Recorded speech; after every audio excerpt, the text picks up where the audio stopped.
Hello, sir. How are you feeling? Good, good. How you doing?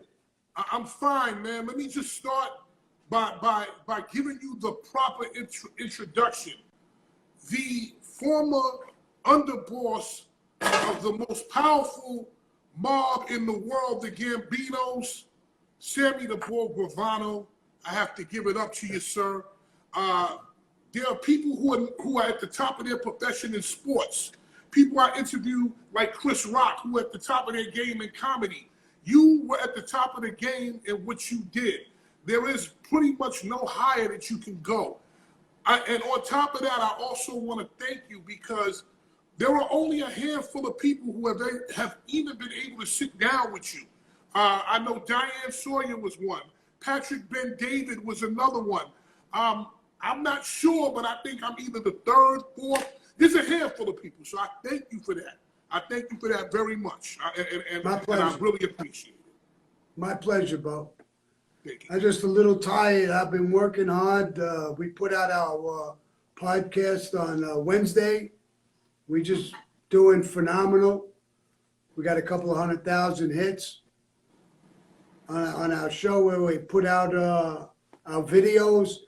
We got, I think it's 4.5 million hits today, as of today. Mm-hmm. Really going good.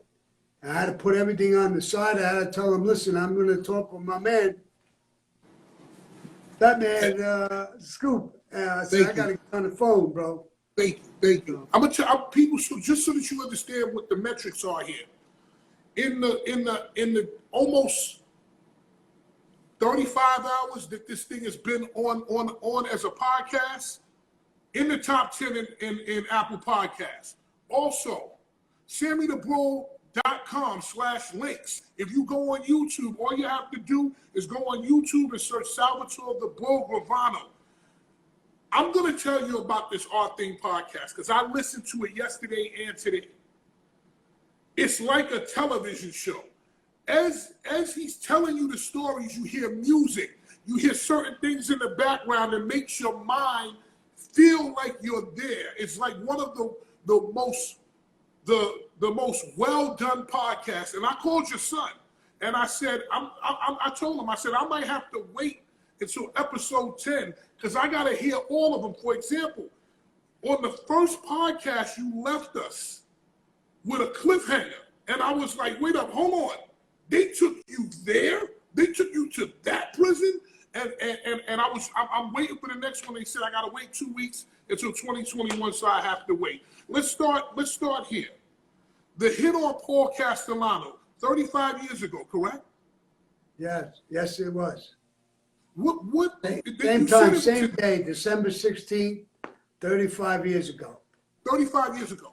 You said it was internal. Why was it done? Well, there's a whole bunch of reasons. Paul made a lot of bad moves. Then Angelo Ruggiero and John Gotti got caught with tapes and stuff, and they used those tapes to bug Paul's house. Paul was going to take them all out, and we sat down, and some of the guys, Frankie DeChico, myself, Joe Piney, some other guys, and we had a decision to make. Let him take out John Gotti and Angelo Ruggiero and that whole crew, or do we take him out, take it over, try to put it back to what it was, stuff like that. And there was a lot of things he did. It's a long story. It'll be on my podcast as we go through. You know, I started that. You know, we done so well with so many people watching it. They were begging me for the podcast to come out. So we put that, what you heard, that's season 1, episode 1. We left a little cliffhanger there.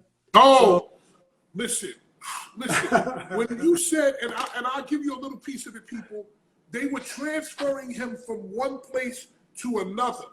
Now, the place that they were transferring him to is a place that when you hear that name, you go, wait up. That's not possible for them to take him there. When they took you to that location, were you actually scared? No. It's a military base, and it's Quantico. It's the headquarters building for the FBI. So they took me in this building. It was about four stories, 5 stories high. And the place was just completely jam-packed with agents, agents who were training to become agents. There Mm-hmm. was tank trails, and I would get up in the morning and run on the trails with teams of agents and stuff like that. So it was pretty safe, but I wasn't worried about being safe. I was, more concerned with that. What I had just done just changed my life forever. I knew that. So it was a little depressing, to tell you the truth, but it was, I've been in the military when I was a kid. I got drafted during the Vietnam War, so I was in the military, but this was a Marine base, and the FBI's headquarters is right in the middle of that base, and it was cool. Is it the CIA over there as well? Is it the CIA over there now? I don't know. I really don't know. I don't think their headquarters is there, but they might have these training things. That's all secretive. You don't know where these people are going and training and doing shit. But there's a lot of training going on there, that's for sure. All of these guys who became, agents, and now they're going through this training course. So there could be CIA guys there. I don't know what's there. Tell you the truth. Okay, so because I don't want to give away the story of the podcast, I want people to listen to it. I want them to go watch it and consume it on YouTube. YouTube.com, search Sammy the Bull, and you'll get it right there. You're going to see it's the Art Thing podcast. I want to understand you. What got you into being in the mob? What made you do it? I come out of a neighborhood that was a tough neighborhood. It was saturated with mafia. I was in a gang as a kid. Then I went into the military. When I got out, I went right back into the gang with my friends. At the age of 23, you couldn't do nothing in the neighborhood unless you were connected. You know how it is. Mm-hmm. And so at 23 years old, I hooked up with a friend of mine's uncle, who was a heavyweight in the Colombo family. This guy, Shorty Spiro. I had a conversation with him. He was a real tough guy, ex-fighter, real. And he was like a legend at that time, in his own time. So he had talked to me, and he said, listen, Sammy, you're a tough kid. You're too tough. You're going to throw a punch somewhere where it don't belong. You're going to get killed. You're with us. You'll belong to our family. You'll be one of us. And he says, I'll never lie to you. I'll never backstab. That was music to my ears, and I shook his hand, and I went into the Colombo family. That's where I actually started. Right. And years later, I got transferred over to the Gambino family. And at age 31, I became a made member in the mafia in the Gambino family. And I did my whole younger life. I was dyslexic, and school just wasn't my thing. I never got into high school. So I was just a thug, I guess, all my life. It's like I did construction in a lot of areas, ghetto areas and stuff. And it's the same thing. It's not a black ghetto, but it's a white thing, but it's the same thing, same principle. People dealing drugs, fights, murders. So it was part of the life in the neighborhood you come from. So right, and it breeds, it breeds that environment. So you go from being dyslexic to being a man who runs construction companies, other business ventures. How does that work? How were you able to pick up all of that information, be able to be a businessman on that level, and be basically can't read or whatever?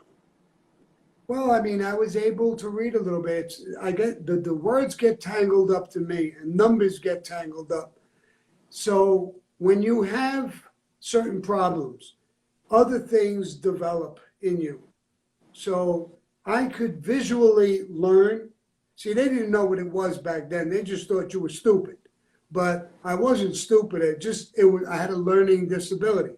Mm-hmm. But if I see something or if I talk to you, I can listen to you, I understand you, I learn from you. You know what I mean? Very easily. But when it comes to a book, I once grabbed a guy, and he had a little piece of paper. So I said, here, read this. So he read it. I said, you see, is that nice and clear for you? Yes. So I took another piece of paper, I just scribbled. I said, read that. He said, it's all scribbling. I said, when I look at the paper you just looked at with the writing, That's the right. nice writing, that's what it looks like to me, bro. You know, so he understood it. Now, you get into the mob. What's your first experience in the mob? Is it, because people like us, we think the first thing you do is kill somebody, or the first thing you do is something crazy. What was your how did you get broken in? Well, I did my first murder in the Colombo family. It didn't happen right away, but when I went into them, they had just gotten done with the Gallo Profaci war. A lot of guys, it stopped because a lot of guys went to prison and everything. So when I hooked up with them, it was nice and calm.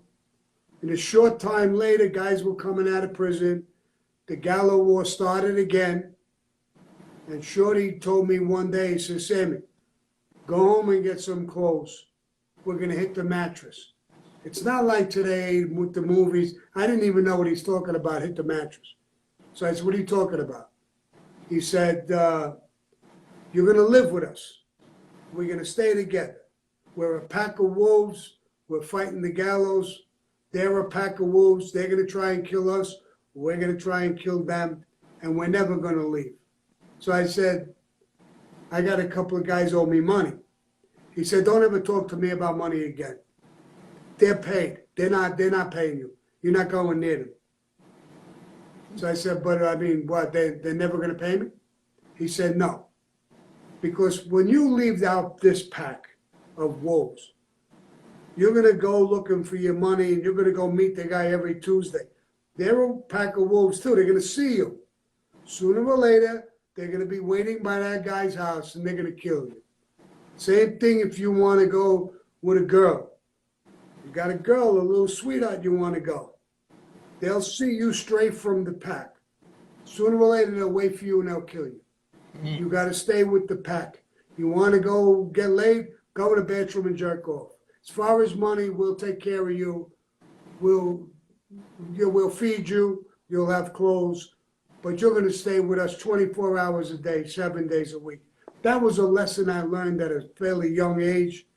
And I just walked right into that. And I didn't expect that. And a short time after that, I was called to a meeting to kill one of the people in the crew. I was given the contract. It was my first hit. And they told me, can you take care of this? When you get the order to kill someone, and of course it's your first killing, how are you feeling about that? Like, are you nervous? What do you go through? What's the protocol? And how did you feel after? Well, of course, I was a little nervous. I was green. I didn't know exactly what I was doing. I mean, I understood it. I trained in the military. I was already in the military, so I had an idea. I didn't go to Vietnam, but I was trained to kill. The day I did it, the night I did it, I thought by the time this is done, I'm going to be all shaky and sweaty and concerned. I went home that night, took a shower, went to bed. I slept like a baby. I got up the next day, and I didn't feel anything. I actually felt a tinge of power, that I had power over life and death. I thought I was sick. I thought something was wrong. Why was I feeling this way? And I just thought, maybe I'm just a stone fucking cold killer. Right. And I learned to live with it, deal with it. And I knew by being in the mafia, I knew that's what they did. On occasion, I would be called.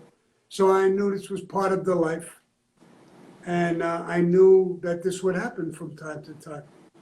Did any one of the murders that you did bother you at all? Was there anybody you said, oh man, I wish I wouldn't have to do that, or it just flashed back to you? No, I was disturbed at a lot of them.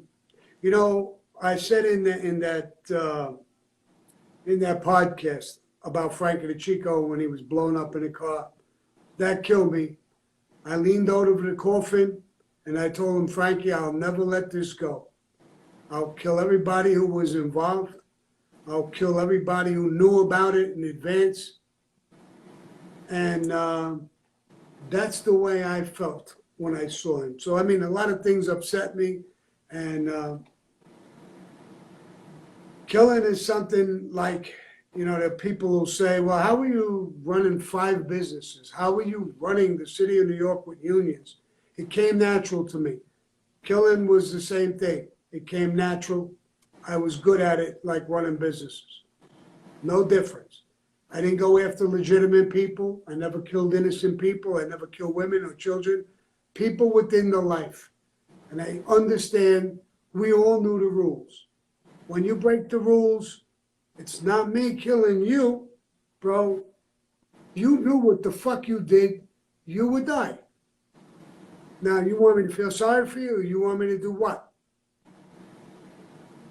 I know when I broke the rules, I could have died. Right.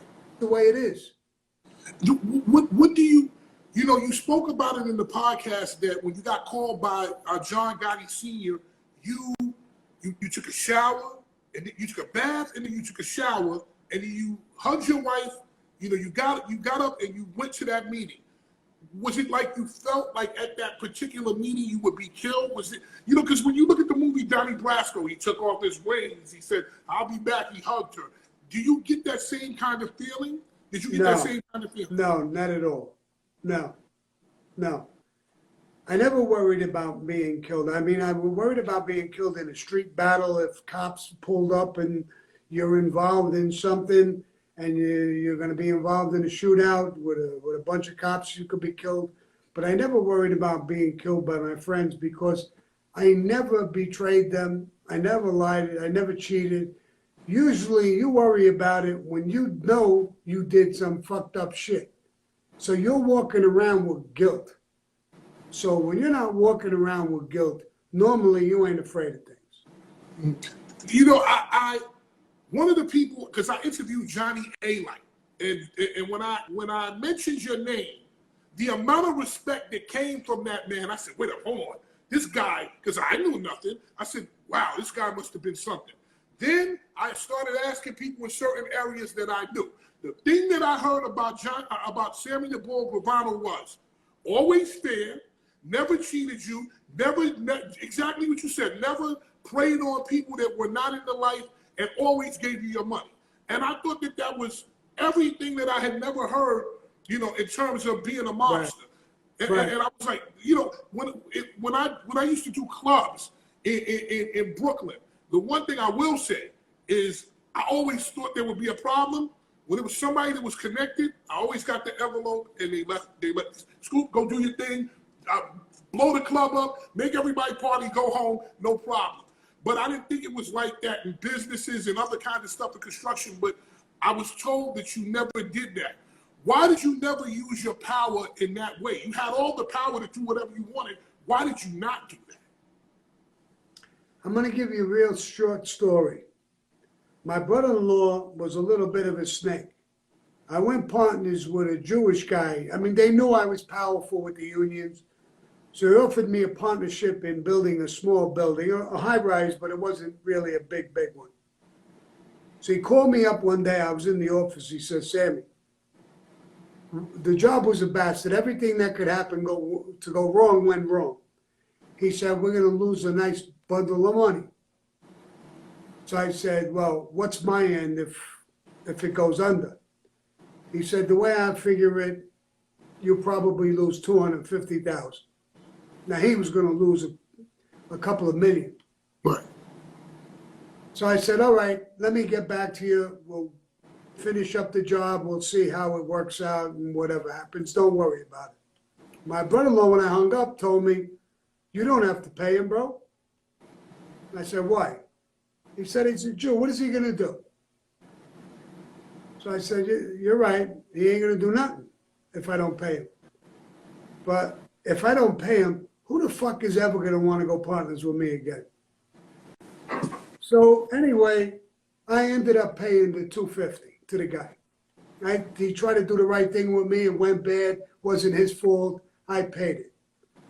A month or 2 or 3 later, another Jewish contractor called me up, and he got me on the phone. He said, Sammy, the job went bad with Herbie. Yeah, it went bad. So I heard you lost 300,000. No, I said, I lost exactly 250,000. That's what I lost. He said, that's about as honorable as it gets. He says, Sammy, you're a fucking gangster's gangster. Mm-hmm. And you paid it. That's a man's man. Mm-hmm. I'm doing a project, and I want you as my partner. I trust you. I said, all right. P.S. I did the job. I made about 750,000 on the job. But I told my brother-in-law, I said, see, if I would have never paid that 250, you think this guy would have gave me a shot? He was another Jew. Mm-hmm. And so that's the way I felt. You know, if you're honorable, what goes around comes around. People will come, they'll do business with you, they'll do whatever. We're doing something now. I hope you get a whole shitload of fucking people from me to watch your show and build up your show. Oh, they on there. That's a man's man. That's what men do. You giving me a shot to come and talk to you, I love it. Thank you. You know, that's respect, and it goes both ways. When you cheat people and you do this and that's your reputation, you're going to be alone and you're going to be broke. But that, I mean, to have the foresight to think that way is amazing, because when you have that kind of power, I was always told, I was told by somebody that I consider a gangster or on the black side of things. He told me, if you can kill people, you can be a millionaire. And he said, because you can shake people down, you can do whatever you want to do. And that's the first time that I ever heard anything like that coming from a guy who's at the top of this game. As far as the mob, how do you trust people? How do you keep your family safe? You know, what are the rules? Can they hurt your family? What are some of the things that happen in the mob that we don't understand as civilians? No, I mean, the mob is based on honor and respect, and we don't hurt families. I mean, if you cooperate, I want to kill you, I'm coming for you. Your wife and your kids done nothing. I'll never go near them. I'm coming for you, but I'm not going with your wife and kids. And when you do that, you know, and there's groups, you know, that do that, but you ain't never going to win. You're never going to get respect. Nobody's going to like you, love you, or care about you. It's horrible moves. And it goes in Austria, the mafia. We're told and we're taught, and it's inbred in us. So, I mean, I wouldn't even think of hurting innocent people for what you did. If you did something, bro, it's me and you. It's not your, you know, if you want to hurt your family, that's your business. But I'm not going to hurt your family or women and children. As a man who was highly feared, would you take being feared or being loved more? You know what's hard? If you're a true man and you're a tough guy, you could be feared, loved, and respected all at the same time. It's a hard combination to put together. You have to work at it. You have to have respect for people, and you can't walk around like your shit don't stink. People will hate you behind your back if you're too tough, but they'll still hate you. But if you're a good man, they'll love you to your face and behind your back. I got people calling me who I haven't seen in 50 fucking years, still loving on me. So how bad of a guy could I have been growing up? Those people wouldn't be in my corner, especially after some of the things I did. Right. Now, as far in organized crime, there are many crimes that you can do. What would you say was your favorite crime of choice? What was the thing that you actually loved to do? What would that one thing be that you were really good at and you loved to do? I was a loan shark, At one point, I had $1.5 million in the street. And that I did that most of my career in the mafia. And I loved construction and unions and stuff like that. You know, not everything is robbing to make money. You know, construction and business, you know, let's say you're in the mafia and you open up a bakery. Mm-hmm. And you're close to me. Now you got to cook, bake, put out good product to make money and build a customer base. If you're in the mafia and you're with me, all of my people go to Fatman's Bakery. So you're going to open up with 50, 60 customers. I don't even give a fuck if they don't like the bread. Go there and eat. Right. Go there and buy bread. So you can make money in business. I found that fairly easy to do. You know, I'm business minded. I worked with construction all my life. So I understand a lot of that stuff. And as far as loan sharking, I never was brutal. I mean, in all my years, 30, 40 years in the street, Shylock, I hit 2 guys with my hands. And the only reason I hit them was the answer I got when they didn't show up to pay the money, and I got a little mouthy and, where the fuck were you? You told me to get the fuck off, meet you. You got me standing on the corner like a fucking jerk off. Who the fuck you think you are? Then he tells me, who the fuck you think you are? And he got, right. And that happened only twice. Guys didn't have money, I would tell them, bro, we're always gonna deal with money. Don't worry about it. Give me half the payment. Don't give me nothing for 2 weeks and then come back. When I dealt with it like that, I never had a problem with people paying me money. I didn't have to hit people. I didn't have to threaten people. And then I gave it to good guys who could make money. You know, if you were a junkie, I'm not going to give you money. I know I ain't going to get it. I'm going to have a problem. But a guy like you, you're going to open up a business. You're a smart guy. I know you're a smart guy. Right. So you're going to take my money to make money? That's a good investment. And I always got paid, especially if I'm not hard. Sammy, I can't make a payment this week, or don't worry about it. See me next week. Wow. So if you carry yourself a certain way, now I got stiffed a few times, but it was so minor, it's not even worth the conversation. And I threw it on the side. Didn't mean anything. You know, when it's very minute, it don't mean anything. When you said you were in the unions, how does someone, this is all stuff you have to understand as civilians, we don't know anything. Like, if you ask me, hey, Scoop, how do you go in a club and make 3,000 people dance? I can tell you that in 10 seconds because I know that. You might not know that. Yeah, like I see, listen, Sammy, listen, I'm going to go in here and I'm going to throw on this song. You grab the woman and you dance. That's my job. That's what I can do. But, you know, for us, we don't understand. So how could somebody get their hand in the union? How do you get your hand in a union? Because everybody makes money with me. If I get a job, I have the Teamster foremans at the gate. You ever see a big high rise? They got this big gate going around the whole building and the trucks go in. Mm-hmm. Now I hire a tough guy, not a gangster, a tough guy growing up in the neighborhood. I make him a Teamster foreman. He's at the gate. Now that's a union job. He's controlling the gate. Now you just go there in the morning, you have coffee, the trucks go in and out, cement trucks, lumber, everything is going in and out. So now I talk to the people who are running the company, the building. And I tell them, listen, I can make that gate real easy. I'd like the drywall or the painting contract and X amount of dollars. No.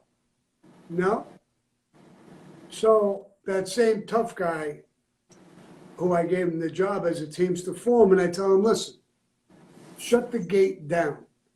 Check every truck, their taillights, their tires. See if their union dues are up to date. I want every truck at that gate 20 minutes to a half hour. Mm. 3 or 4 hours, there's 60 trucks lined up. They call up the president of the union. Bro, you're going to kill me here. I'm going to lose my shirt. What are you doing? No, listen, the guy's doing his job.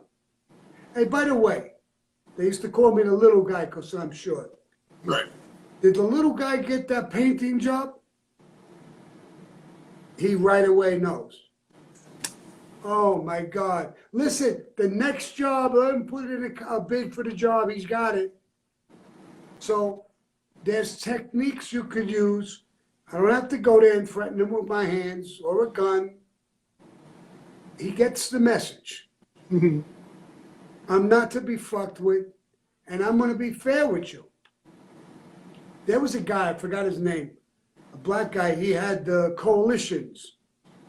So I had a job, and he comes down with busloads of Hispanic and black guys, and they Wait, was it Al Sharpton?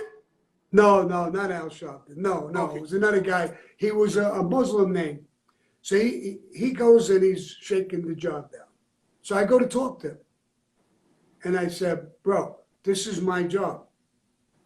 He said, but this is my neighborhood. I said, yeah, I know. You're fucking up anyway for what you're doing. You don't know what you're doing here. What are you going to do by having guys with knives in the street? The guy's going to call the cops. What are you accomplishing? But what should I do? This is your neighbor at night. Everybody respects you in the neighborhood here, right? Yeah. Take the security. Because everybody knows it's your job. Nobody will fuck with this side at night, right? Absolutely. Then you'll get some guys and put them there at night. You'll tell the neighborhood, this is your job. You got guys who know how to paint, right? Yeah. Well, you'll have the security. I can get you a painting contract. And I'll get you $10,000 shake to put in your pocket from the contractor. Don't come here with no buses. All you're going to find is police cars. You'll do that for me? Yep. I'm riveted by this shit. Like, no saying, no pulling out a gun, no saying, listen, I'll put your fucking brains on a piece of paper, nothing. Just listen, do this, you run this shit, okay, it's your job, boom, you can pay 10K, we good, thank you very much. I've never heard anything like that. Some Zambar, whatever his name was, Zambar, something like that. He loved me after that. Then I used to call him up and I would tell him, get that bus, go over here and make a little noise. Don't hurt nobody, make a little noise. And then I'll tell you when to back off. So I would get the contractor, Sammy, what do I do? I got this guy, he'll take care of that. Give this guy the security, give this guy the painting, put $10,000 on my contract, I'll give it to him, and I'll take care of you. So it helped him, and it helped me. Not only am I controlling the union, I'm controlling the street. So I become twice as fucking powerful, and he loved me. He was making nothing but fucking money without no fucking knives, no guns, no cops, no going to jail, no nothing. And everybody walked away happy. That's crazy. I remember, and I worked at Hot 97. Hot 97 is 395 Hudson Street in Manhattan.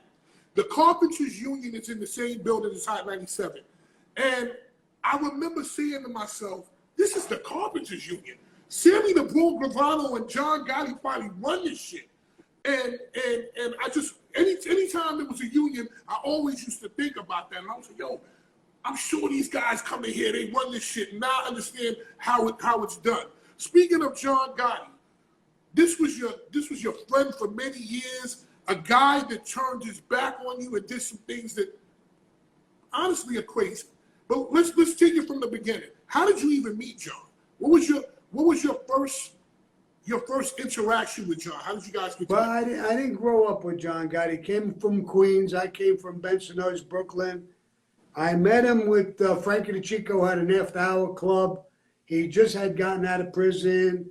I was talking to Frankie Chico's father, who was a May guy. I was a May guy already. The door opened up to the club. John walked in with a little entourage, 4 or 5 guys. And Frankie Chico's father says, "You know this kid, John Gotti?" I said, "I heard of him. I don't really know." And that's where I met him. He was a degenerate gambler. He went in the back gambling. And we had a drink together before he went in the back. That's where I met him. And I had a little bit of a relationship with him. But he's not one of my childhood friends. We didn't know each other back then. And how did you wind up getting so close and you guys became boss and underboss? What was the story behind that? Because not many people. Well, it was the Castellano hit that did it, and it was his problem with the boss, and that brought in me and Frankie the Chico. Frankie Chico's another guy, Bensonhurst, Brooklyn. Listen, I'm not ashamed to say this. If you took me and my whole crew, if you took John and his whole crew, we weren't a pimple on Frankie the Chico's ass. Wow. That's how tough Frankie was. And I grew up with him. He was about 14 years older than me. He was like a big brother to me. I mean, every time I was in trouble as a kid, he was there. So we decided, to help him out and take the family over, make him the boss. I wanted Frankie Chico to be the boss, to tell you the truth. But Frankie said, "Listen, Sammy, me and you will be the power behind the throne. He could run it. He's got some brains. If he does the right thing, we'll be cool. I could be his underboss. He can't be mine. He's got this ego shit. If he doesn't do the right thing, I give you my fucking word, we'll kill him. I'll be the boss and you'll be my under." Now, there's a lot of stories that went on to get to this point, so I don't want to confuse people. I put my hand out. I said, "Frank, then let's do it." And we got back to him. We told him, "We'll take you back and we'll take over the family." He couldn't do it without us. Right. We were too powerful. He would have too many people to fight. So my question is this. All of that happens, and now you see this guy morphed into this guy who's wearing fucking $3,000 suits and all kinds of stuff like that. But you're not that guy. You're like the sensible guy in the back. Everybody says you're quiet. You're very reserved. You're a family man. You do your business. You go home. But now you got this guy out there, and he's the Teflon Don, and he's doing this. What are you saying in the back of your head? We had nothing but trouble from the beginning. Frankie the Chico, 4 months after we killed Paul, was blown up in a car, was killed. Yes. And we had nothing but fucking trouble. So, yeah, I mean, it was annoying because we're a secret society and a brotherhood, and we don't dress up in fucking $3,000 Brioni suits, even though we could afford it. $200 hand-painted tie. I mean, what? Did Gene Gotti come to you and tell you? Yeah. I mean, at times, my son was just telling me something. Even John Gotti's brother, Gene Gotti, came to me once. "Sammy, he only listens to you. We're coming down there. The FBI, he's putting everything on Front Street, bro. Talk to him." I said, "Gene, you're his brother. Go over his house at night and talk to him." He said, "I tried."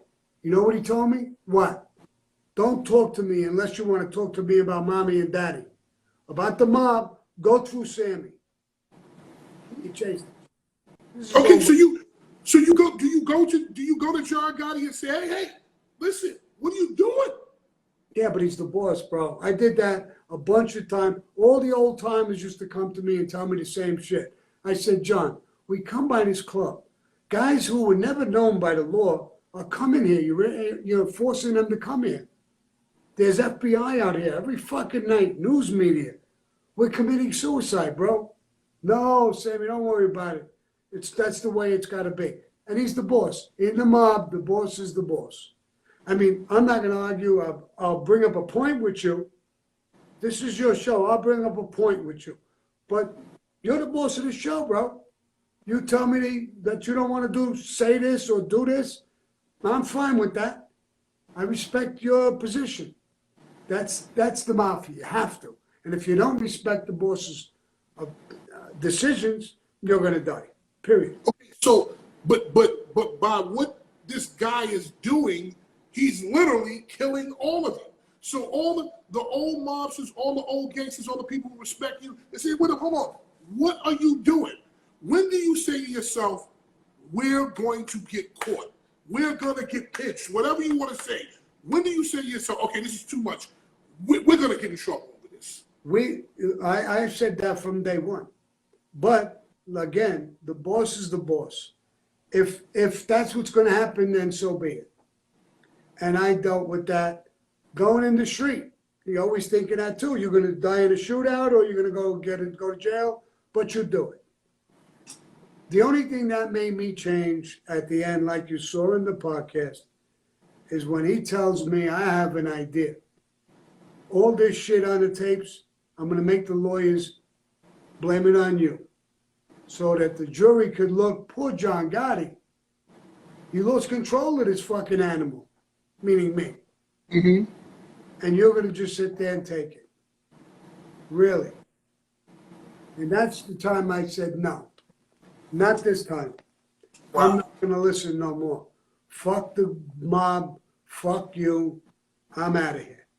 So, and that, but other than that time, the boss is the boss.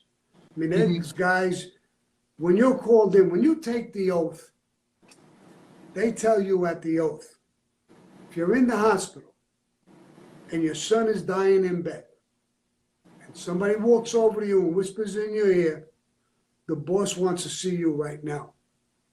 You leave your son and you go see the boss immediately. The boss is above God, country, your family. Cosa Nostra is number one. And you live by that oath. It sounds strange, and it probably is strange, and for certain people. Not to me, it's not strange. And I'm sure it's not totally strange to you. It's not strange to me whatsoever. No, you've been around the block. You've been around the block, and you know what time it is. So that's just the way the mafia is. And when I'm doing this podcast, I'm telling this podcast and saying this so people truly understand Cosa Nostra, the mafia. Through my eyes, there's a lot of things I'm going to be talking about, and we'll see. Well, I'll say this. I'll say this. There's so much that I could talk about, and I want to preface. Before I get into my 2 or 3 final questions, I want to preface this. In the podcast, you talk about when you make the decision to go the other way, and a lot of people can say whatever they want to say about you, but I'm gonna tell you one thing, sir, that they're not going to do. They're not going to say it to your face. Okay, they're not saying it to your face, because here's the reality of it, sir. Somebody can say that to your face, you will kill them and put them in the fucking weeds and go to White Castle and have 2 fucking sliders with extra cheese, and you get some fish nibblers too, and it'll be nothing. How'd you know I like White Castle? I can just, I'm only imagining it. If you're from Brooklyn, sir, how could you not like White Castle? So with that being said, it took, for you to be in that position, it took hellified guts to make that move. And I know that you said your daughter went berserk. How were you able to explain to them why you did it and what made you want to do it? I think it took years to understand for my daughter, and my son, the same thing. They grew up understanding the right way and the right thing. This was against my grain. It was against everything I taught them. So, and let me tell you, here's a problem that just happened. Now, I got somebody waiting for me. She's drop dead gorgeous. So now, that's what the fuck you're up against now. I gonna keep talking to you, or I got this bitch waiting for me. You're gonna make a move. You're gonna make a move. I understand, sir. I understand completely. Final question. All right. Everybody, when they think of the mob, they think about hits. People getting killed, whatever you call it. I'm a civilian, I'm gonna say killed. You guys say clipped, whacked, whatever you say. I have to take your word. How does it work? How does a hit work? In terms of, does somebody just go out there, shoot somebody, and that's it? Or does it have to be authorized? What do you do when you get the call? How do you prepare yourself for a hit? And what do you do after? No, the hit comes down from the boss. You're ordered to do a hit, and to get set for it. I became very good at it. To me, nothing in the world, I'm going to just use you as an example. Don't be offended. If I got a hit on you, all I got now is your face. I have blinders on me. Nothing in the world matters to me but you. And I'm going to be the last guy you're going to see. No money, no women, no families, nothing. I got blinders on. I'm going to talk to Jesus. I'm not going to have a discussion with Jesus. Sir, the Sammy told me I got to go. That's it. So when you do a hit on somebody, do you try to make it as painless as possible? Or do Yeah. I'm not looking to hurt, torture somebody. I'm going to shoot you right in the fucking head. You won't even know what the fuck hit you. Right. I'm just a Jesus. Painless. Yeah, I don't want to torture nobody. I don't want people to suffer. You dead is dead. Wow, that's crazy. I want to thank you for coming. I want to thank you for coming through. SammyTheBull.com/links. You can get everything there. SammyTheBull.com/links. You can get the link to the podcast. You can get the link to all the information, YouTube, everything. All you got to do is simply go there. If you're a YouTube junkie like me, all you got to do, go on YouTube, search Sammy the Bull Gravano. You're going to see it. Our Thing Podcast. I really, don't take this disrespectfully. I want to hit you, sir, for not putting out the podcast next week. Why I got to wait 2 weeks? You're my man, Scoop. I really enjoyed this conversation. Someday me and you are going to smoke a fucking blunt and hang out and have a drink. No problem, sir. I will talk to you later. God bless. That's Sammy the Bull Gravano right there. I love him. You heard it all that you needed to hear. He said he was gonna hit me. It's my honor to get killed by him. Fatman Scoop. Visit fatmanscoop.com to buy merch.